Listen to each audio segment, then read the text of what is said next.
Last month, I worked the night shift as a military police officer at our remote base.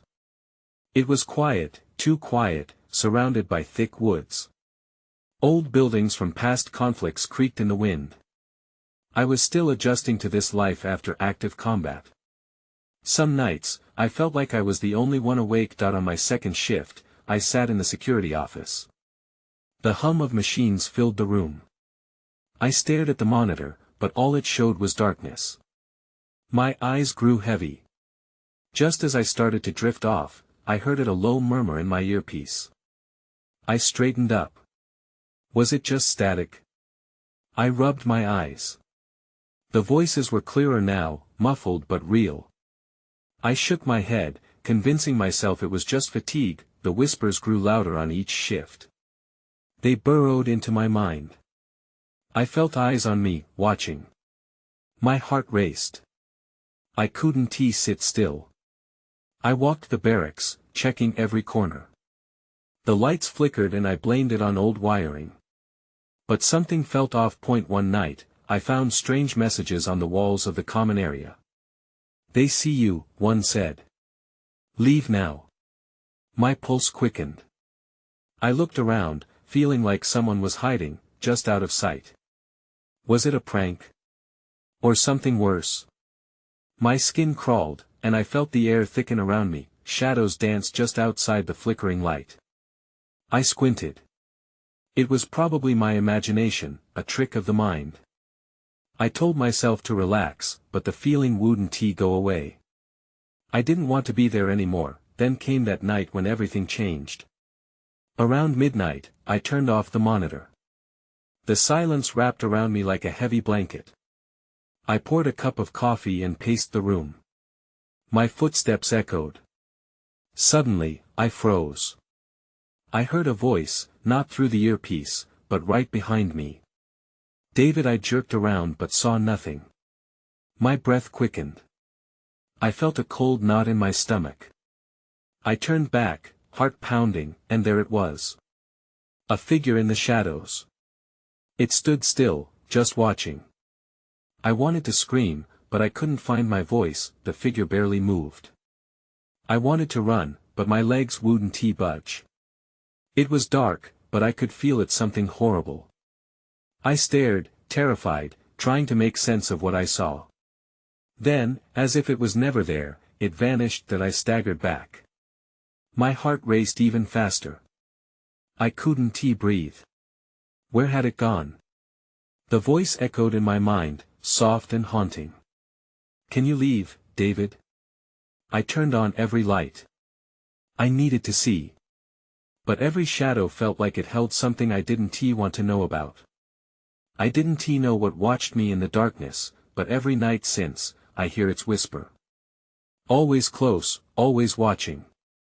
The next night, I returned from my shift with a mix of dread and determination. I had barely slept since I saw that figure. My head felt heavy, weighed down by questions. What had I experienced? Was it real, or had my mind finally cracked? The security office was just as cold and dark. I flicked the lights on, feeling a little better, but the shadows still lingered, creeping along the walls. I sat at my desk, the hum of my computer filling the silence. I didn't want to look at the monitor, but I had to. Something urged me to face whatever was haunting me. Then, as if on cue, the whispers returned. "David," echoed softly around me, sending shivers down my spine. I swallowed hard and gripped the edge of my desk. I had to stay focused.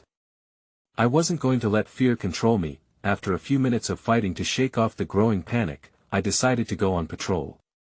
Walking through the old barracks helped clear my mind, though the echo of every creak reminded me of my fear. I checked the common area again, hoping for someone to explain the strange messages I'd found. But the walls were bare now, as if the words had been scrubbed away by an unseen force. A sound in the distance caught my attention. Footsteps. My heart jumped. I turned sharply toward the noise, but there was nothing. The room went still, and I could hear my breathing. I stepped out, determined to find the source. As I walked deeper into the woods, the chill in the air intensified.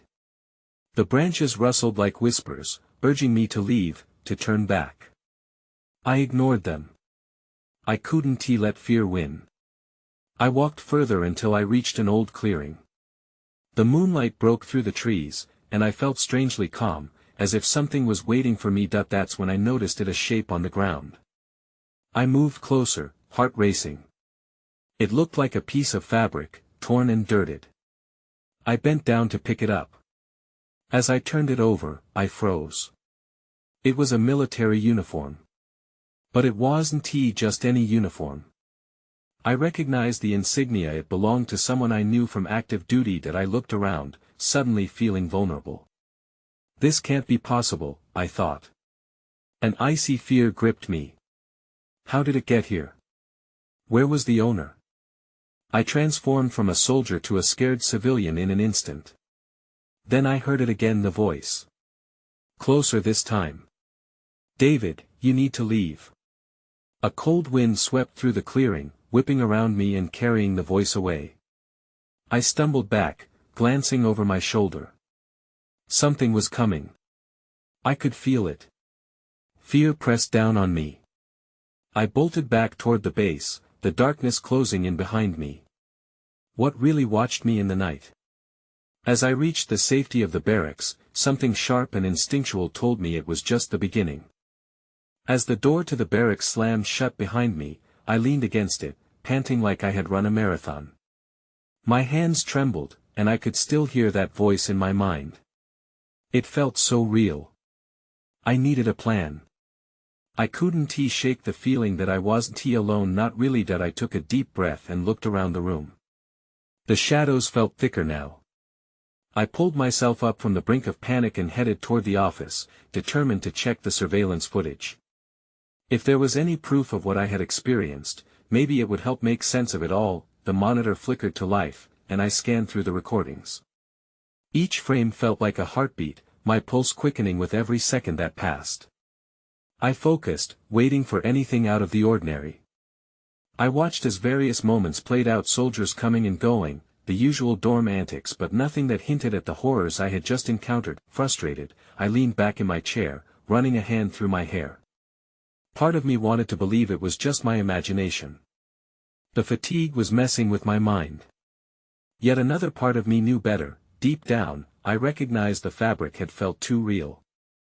I glanced at the time. The shift was only half over, but I couldn't shake the feeling of being observed. Then, a sudden flicker from outside caught my eye. I turned to the window and saw a dim light moving through the trees. The hairs on my neck stood up. I couldn't shake the thought that it might be the owner of that uniform. My heart thudded against my ribs as I debated what to do next. Should I call for backup or investigate alone? Curiosity edged out fear. I grabbed my flashlight and headed outside. The cold air bit at my skin, but adrenaline fueled my steps. I moved cautiously toward the flickering light, each footfall crunching on fallen leaves. The shadows danced around me, and for a moment, I thought I saw something dart behind a tree. My breath caught. I wasn't just seeing things again, was I? I pressed on, my flashlight beam cutting through the darkness. The light blinked again, teasing me. I followed it deeper into the woods, my instincts screaming at me to turn back. But I had to know. Finally, I reached a clearing, and that's when I saw a figure standing under the moonlight, barely illuminated. He seemed to be wearing part of a uniform. It was the same insignia as the one I had found. My heart raced. "Who is there?" I called out, trying to keep my voice steady. The figure didn't move. Instead, an overwhelming silence enveloped us. Then, he turned slowly. I could barely make out his features, but something about his expression sent a wave of dread crashing over me. "You shouldn't be here, David," he said. Before I could respond, the air around us shifted again. Everything felt wrong. The forest seemed to close in, and my instincts screamed to run. I took a step back, ready to flee, but the figure's eyes locked onto mine with a haunting intensity. "Find the truth," he whispered, before fading into the darkness. I stumbled back, fighting disbelief. What had just happened? The fear that had pressed against me like a physical weight began to morph into something more urgent. I had to figure out what was going on. As I turned to leave, glancing back one last time, I was struck by a chilling realization: this wasn't just a haunting. It was a warning that I took off running, the shadows chasing me, ownership of fear slipping from my fingers. What I sought was just the beginning, but there were answers hidden in the dark. And I was determined to find them before it consumed me entirely. The next morning, the sun rose sluggishly, its pale light barely piercing through the fog that clung to the trees. I barely slept, and the unease from the night before gnawed at me. I needed answers, but in the daylight, everything felt quieter, almost mundane. The barracks buzzed with the morning routine of soldiers readying for their day. I decided to find my friend Ben. If anyone could help, it would be him. After grabbing a hasty breakfast, I found him in the common area, joking with a few others. But as soon as I approached, his smile dropped. "Hey, you okay? You look rough." "I had a weird encounter last night," I said, glancing around to ensure no one else was listening. "I think I saw a ghost or something out in the woods." Ben raised an eyebrow, skepticism flooding his expression. "A ghost?" he echoed, clearly ready to dismiss my fears. But when I told him about the figure and the warning, I saw the gears start to turn in his mind. "Did you report it?" he asked, his voice softer now. "Because it sounds serious." "No," I said, feeling my cheeks heat. "I didn't want anyone thinking I was losing it. But I thought maybe you could help me look into it. Maybe there's something we missed." Ben hesitated. "All right, but we have to be careful. If anyone finds out, it'll be your job on the line." We spent the day engaged in mundane tasks, but Ben promised to meet me later to investigate. The hours crawled by, each one filled with anxiety. Was I just being paranoid? Maybe I would find nothing and it would all disappear like a bad dream. But as night descended once more, dread settled in my gut. That evening, as we gathered supplies, a couple of flashlights, a first aid kit, and a map, Ben began to share rumors he had heard. "You know about the old military base on the outskirts, right? Supposedly, they abandoned it after a series of disappearances." His words caused a shiver to run down my spine. "You think these things are connected?" He shrugged, but his eyes glinted with intrigue. "Maybe. It's worth checking out. Who knows, if you saw something last night, it's possible others have seen it too." As we drove toward the edge of the woods, I couldn't shake the feeling of being followed. Shadows flickered at the corners of my vision. I fought the urge to glance back, convincing myself it was just anxiety from the previous night, but deep down, I knew I had to confront whatever was lurking there. When we arrived at the clearing, the eerie silence was unnerving. The trees stood like sentinels, watching us. I switched on my flashlight, the beam carving through the gloom. And that's when I noticed something on the ground, a scrap of fabric. It was identical to the one I had seen on the figure. "Ben, look at this," I said, kneeling to inspect it. But as I lifted it, a sudden rustling echoed in the brush behind me. My heart leaped into my throat. "Did you hear that?" I asked, my voice barely above a whisper. "Yeah," he replied, eyes wide. "We should get out of here."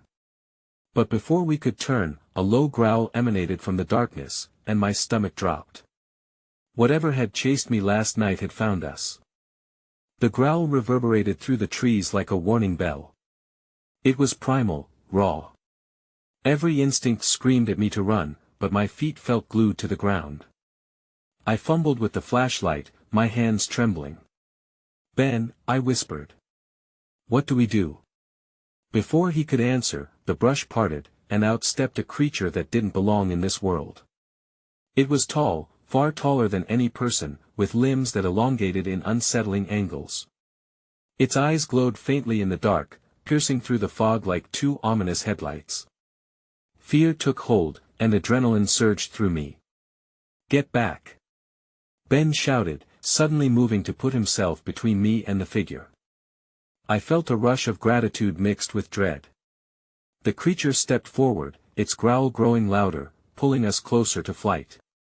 "We have to go," I said, but in that moment, I was entranced by its eyes. They didn't just see me, they seemed to know me. Ben took my arm and yanked me back, breaking the spell. "Run," he urged, and finally, my legs complied. We turned and sprinted down the path we had come from. Branches scratched at my skin as we plunged deeper into the woods. The night air felt thick, charged with something electric and terrifying. As we ran, I could hear its scraping footsteps, as if it were playing with us, toying with our fear. I risked a glance behind and caught a glimpse of the creature, still pursuing us with disturbing ease. "Which way?" Ben gasped, his breath sharp as he glanced at me, searching for direction. The flashlight beam danced wildly, illuminating the chaos around us. Trees loomed like dark giants in every direction. "Back to the car," I shouted, but deep down, I wasn't sure we could make it. The way back felt longer, the shadows creeping in faster than we could run. We reached the car, and I fumbled for the keys, my hands slick with sweat. "Hurry!" Ben yelled, casting a look over his shoulder. I could see panic in his eyes now, a reflection of my own fear. Finally, I got the door open. We both dove inside and slammed the doors shut, panting heavily. I jammed the key in the ignition, fumbling to turn it. The engine sputtered, a cruel taunt to our terror. "Oh, come on!" I shouted, smacking the steering wheel. The growl was closer now, reverberating through the metal frame of the car. "Start, please," I begged as Ben started to shout for us to get out and run again. "No. We can't." Just as hope was slipping away, the engine roared to life. I punched the gas, and we shot forward, tires kicking dirt and leaves behind us. I dared a glance in the rearview mirror just as we broke through the tree line. I expected to see nothing, but when I saw it, the creature stood at the edge of the woods, watching us drive away, its eyes still glowing. A primal instinct told me this wasn't over. What the hell was that? Ben panted, finally catching his breath. I could hear the tremor in his voice, mirroring my own uncertainty. "I don't know," I admitted. "But we have to figure it out. Someone has to know what's happening here." The weight of my words sunk in as we hurtled back toward the barracks, the shadow of the creature haunting my thoughts. I glanced at Ben, who was staring out the window, an expression of horror crossing his face, but then the thought hit me: there were other disappearances, right? What if we weren't the only ones who had seen it? I had to get to the bottom of this. And now, I was certain of one thing: what watched me in the darkness had a story of its own. The next morning, my mind was a whirlwind of thoughts. The sun was bright, too bright even, after the terror of last night. It felt like I was waking from a nightmare, but the memory was all too real. I needed answers. After some deliberation, I decided to return to the barracks and talk to the others. Maybe one of my fellow officers had heard a similar story. It was worth a shot. I drove with a sense of urgency, each mile amplifying my anxiety. When I arrived, the atmosphere was eerily calm. The usual commotion was muted, and I felt a knot forming in my stomach.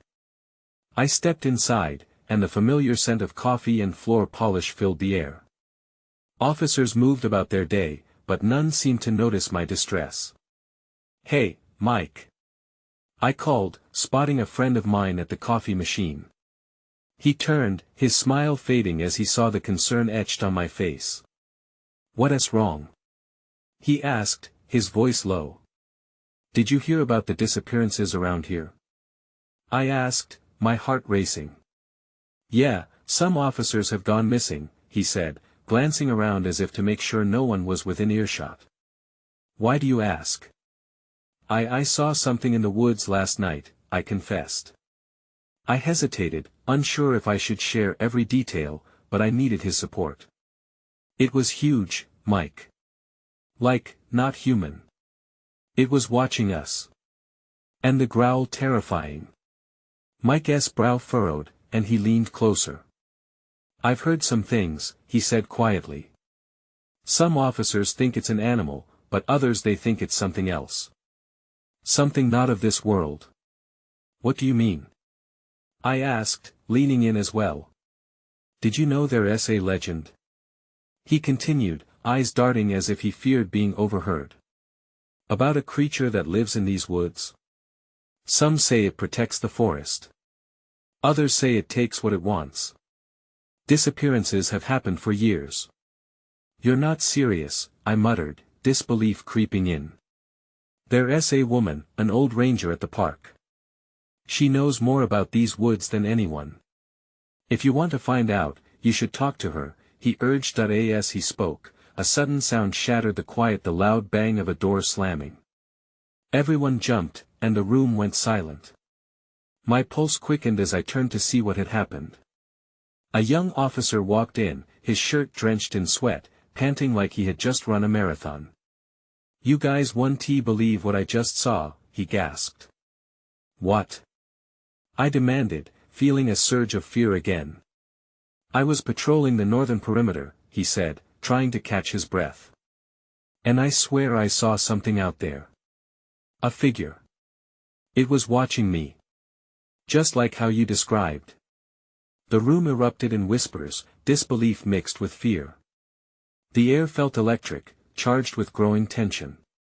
That's when I saw it, a shadow flitting past the window, something moving quickly. My heart dropped. It was back.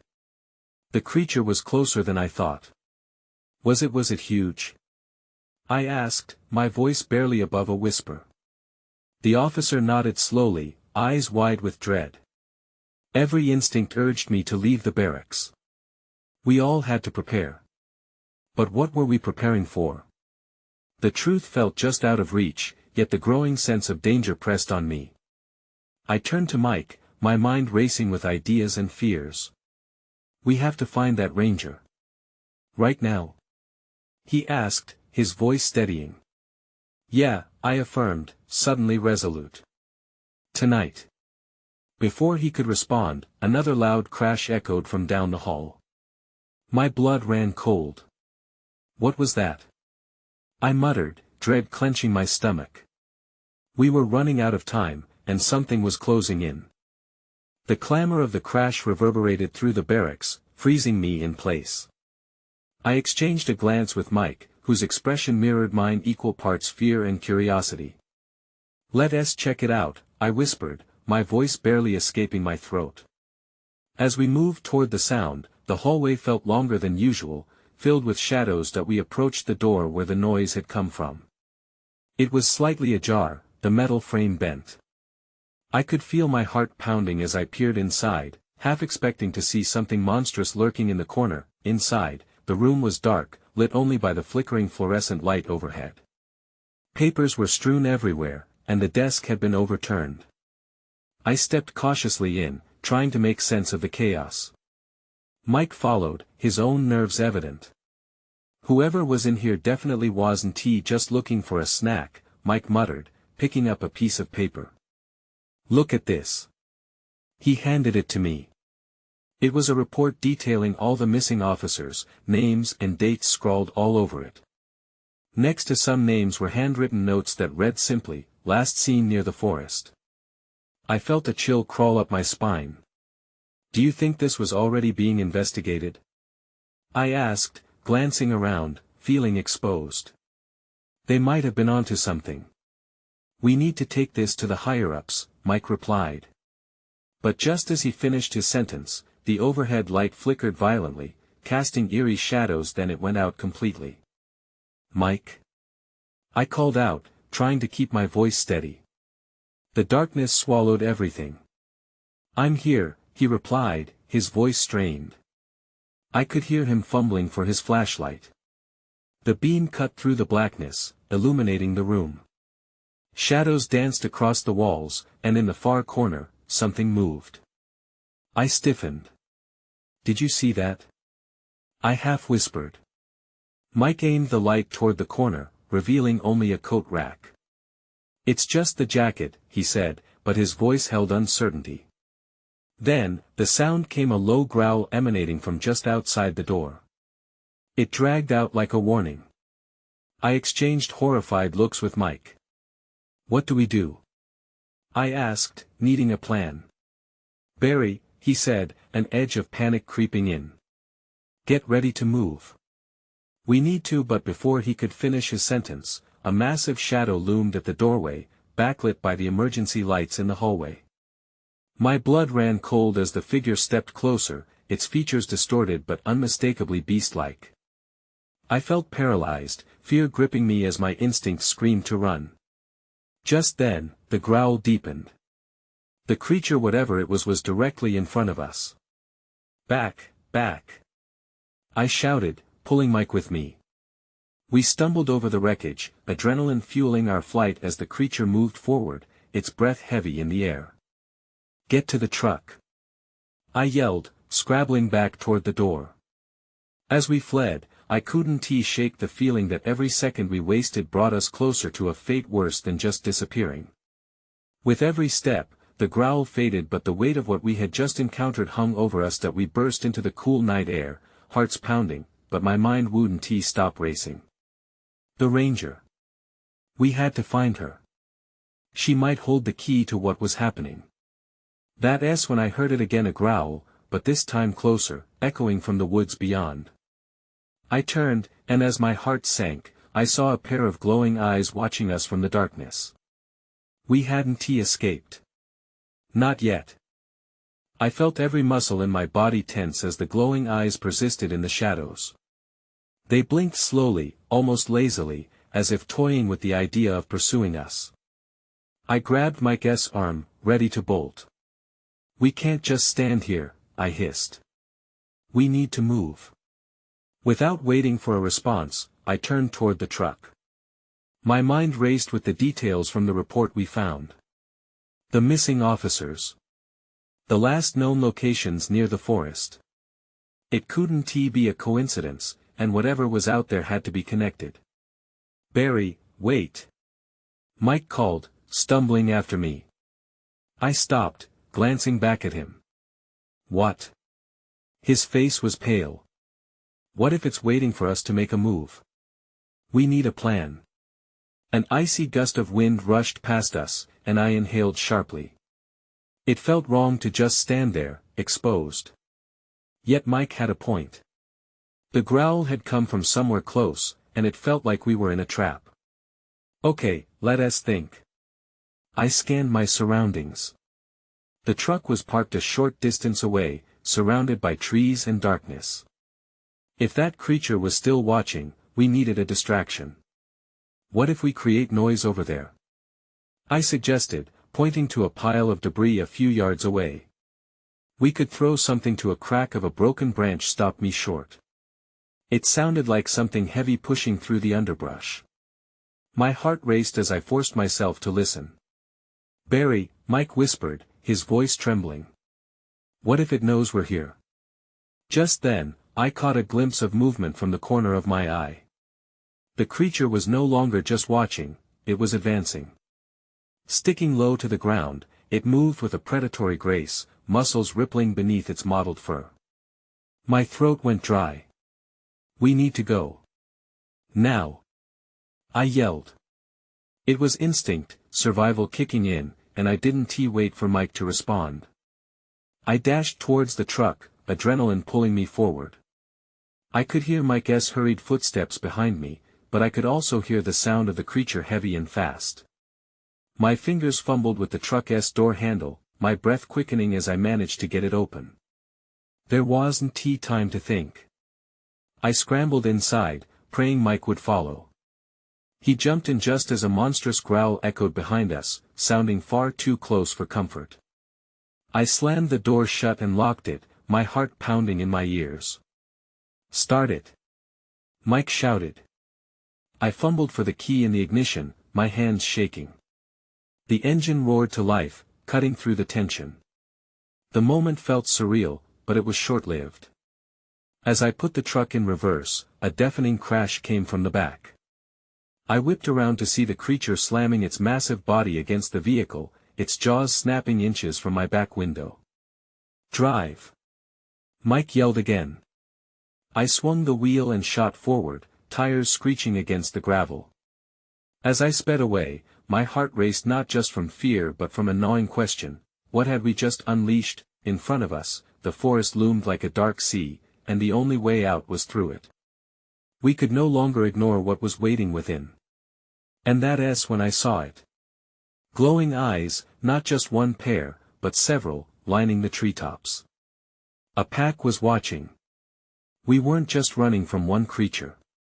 We had disturbed something far worse. The truck rumbled over uneven ground as I gripped the steering wheel, my knuckles white with tension. My mind raced, churning with frantic thoughts about the creatures now stalking us, their eyes like little stars in the dark. I dared to glance into the rearview mirror, but all I could see was the oppressive shadow of the trees. What if they chase us? Mike's voice broke through my concentration, panic threading his tone. They will, I replied. Just hold on tight. I pressed the gas, feeling the truck lurch forward, but the creature's growl still echoed in my ears. The fear of being hunted sent adrenaline coursing through my system, pushing me faster. I could hear the sound of heavy footsteps crashing through the underbrush behind us. Whatever was out there, it was close. Where do we even go? Mike shouted. This is crazy. Anywhere but here. I yelled back, trying to keep my focus on the winding path ahead. I didn't know these woods, but I couldn't slow down. I could almost feel the breath of the pack on my neck that we barreled deeper into the forest, trees blurring past while branches whipped against the truck like skeletal fingers trying to pull us back. I took a sharp turn, and for a split second, I thought we might flip over. The truck fought for balance, tires skidding slightly as I maneuvered through the wild. The further we went, the more I felt the weight of the darkness pressing in. It was suffocating, almost as if the trees themselves were closing ranks, blocking any route of escape. The glow of the eyes seemed to multiply, their watchful gaze ever present behind us. Barry, we're not going to get out of this. Mike said, his voice shaking with each passing moment. We have to find a clearing or something, I replied, desperate to add clarity. Maybe we can call for help. And then I saw a faint light flickering in the distance. Look. I pointed ahead, hardly believing I could have found anything as promising as hope in this nightmare. There's something up ahead. I pushed forward, the light growing brighter as we approached. But as we got closer, I felt dread unfurl in my gut. The light was coming from an old ranger station, half hidden among the trees, its once bright paint peeling in the dim glow. It gave off an eerie, ghostly vibe. They could be here, Mike whispered, his eyes wide. Or it could be the perfect hiding spot, I argued, glancing at the pack still on our tail. The growls had quieted, but my instincts screamed that they were regrouping for a follow-up attack. Let's check it out then. Mike urged, a hint of determination burrowing into his fear that I parked the truck in front, and we both scrambled out. The crunch of leaves and twigs underfoot seemed too loud in the stillness that surrounded us. The air felt charged and alive, as if the woods themselves were holding their breath. It was now or never. I took a deep breath and pushed the heavy door open. Darkness swallowed us, but the promise of safety urged me forward. As I stepped inside, a sudden noise like a bark echoed behind us from the direction of the truck that I froze, my heart racing again as I turned, trying to see what was lurking outside. A new realization hit me. The creatures weren't just here, they were ready. And now, we were trapped. Just as I was about to yell for Mike to follow me inside, the shadows shifted again. Illuminated by the pale light through a grimy window, I recognized what was moving just beyond our hiding spot. It was not just a creature. It was part of something far darker than I could have imagined. Barry, what did you find? Mike's voice trembled as he caught up, and I could only stare in horror. Then everything went dark. The darkness seemed to swallow the room whole, suffocating the air around me. I felt the weight of that shadowy figure pressing on my chest, making it hard to breathe, as if it were merging with the gloom. I could hardly remember how I got to this point, hiding in a decrepit ranger station, trapped by an unseen threat. I glanced at Mike, who stood just behind me, wide-eyed and paralyzed by fear. "We need to move," I whispered urgently, but my legs felt like lead. A sudden crash against the back door jolted me from my stupor. The door rattled violently, hinges screeching in protest. It was happening. Whatever was out there was committed to getting inside. "We have to find something to barricade it," I shouted, springing into action. We frantically searched the sparse interior, tossing aside old hiking gear and dusty fishing tackle until we found a heavy wooden table. We dragged it toward the entrance just as the door buckled again, the sound causing the hairs on the back of my neck to stand erect. With a lumbering thud, we wedged the table against the door just in time to hear a snarl, fierce, guttural, vibrating deep in my bones. "What the hell is this thing?" Mike gasped, his face pale. "I don't know," I said, my voice barely above a whisper. "But my guess is, it wants us." We backed away, seeking refuge in a corner, my mind racing with thoughts of escape. As the growling outside escalated, I caught glimpses of those glowing eyes shining through the slats of the old wooden structure. It was a discovery that should have sent me into a panic. Instead, I felt a strange calm wash over me. "We can't stay here," I finally breathed, studying the room for another exit. The window by the back wall was half open, a dark invitation that held more questions than answers. "If these things break through, we're done for." "Barry, where do we go?" Mike's voice trembled, torn between fight and flight. "Out the back," I decided, unable to shake the cold dread curling in my stomach. "We'll risk being out in the open. If we don't move now, we'll never get the chance." My heart raced, knowing the danger ahead was perhaps greater than the creatures that stalked us. With a deep breath, I wrenched the window open, the creaking wood echoing ominously in the stillness. The air was cooler outside, promising sanctuary or doom. We clambered through and into the thicket, branches tugging at my clothes as I pushed into the underbrush. I could feel Mike's south presence close behind, his footsteps barely audible over the rustling foliage. The growling resumed, a sound that echoed from our previous haven, and I felt urgency pull at my heels. I glanced back, and for a fleeting moment, I saw those eyes again, more numerous than before. They were hunting us. "Where do we go now?" Mike's voice broke through my focus. "Find a place to hide. Anywhere," I urged, urgency tightening my chest. "We can't be here." We scrambled through the trees, adrenaline fueling our escape. The moonlight filtered through the branches, momentarily illuminating our path.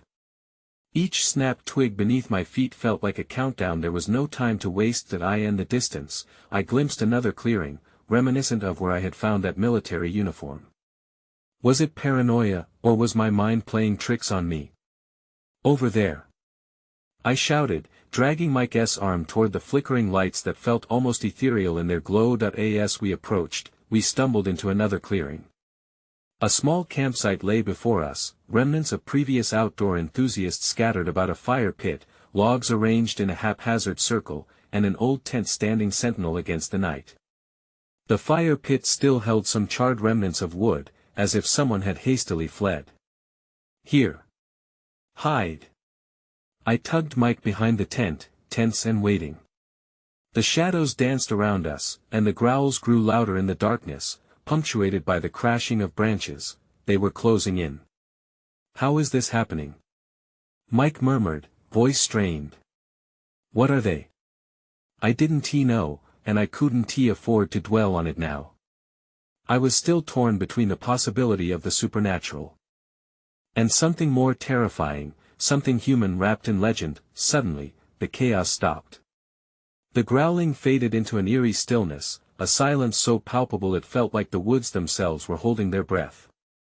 I felt Mike's gaze on me, watched and waiting. But what was watching us? That question gnawed at my mind, making my skin prickle. Just then, a shift in the atmosphere pulled my attention. From within the shadows, shapes began to emerge. They moved with an unmistakable grace, fluid and deliberate. Not the creatures I feared, but something else. The figures resolved into soldiers, tattered uniforms clinged to their frames, their faces hauntingly familiar. "Barry," Mike breathed out, disbelief tinging his voice. "Are they?" I couldn't process it. Memories of old comrades, soldiers I had fought alongside, flitted through my mind.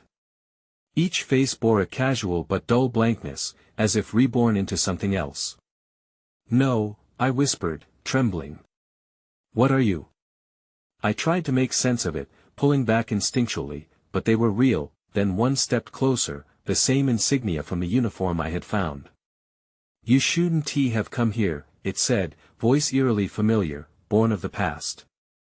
As it stepped into the light, I felt dizzy from recognition, my heart pounding with the weight of unanswered questions. "You need to find the truth, David. Before it finds you." And just like that, the vision blinked out, shadows closing in again, and once more, the growling resumed. The creature was back, more determined than ever. As it drew closer, I grasped at the remnants of where I was, confusion overwhelming me. "Barry!" Mike shouted as he felt the pull of the dark, and we plunged deeper into the night, racing from questions that had no answers. I moved as adrenaline propelled me forth, a primal instinct as visceral as the whispers in my ear. We ran beyond the fading echo of growls, past the faces that haunted my thoughts, driving us onward to a fate untold. As we escaped back into the woods, flying through the underbrush, I couldn't shake the feeling of those eyes, both watching and guiding. Questions lingered in the air, yet there was no closure, only the rush of fear, the spirit of the darkness below, and the weight of a truth still waiting to be uncovered in those shadows.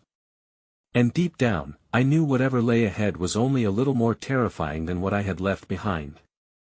The truth remained elusive, just out of reach, the haunting whispers echoing through my mind like ghosts of the past. I may never know supernatural as it seemed, or perhaps a dark reflection of our own fears, but I had escaped, and that was only the beginning.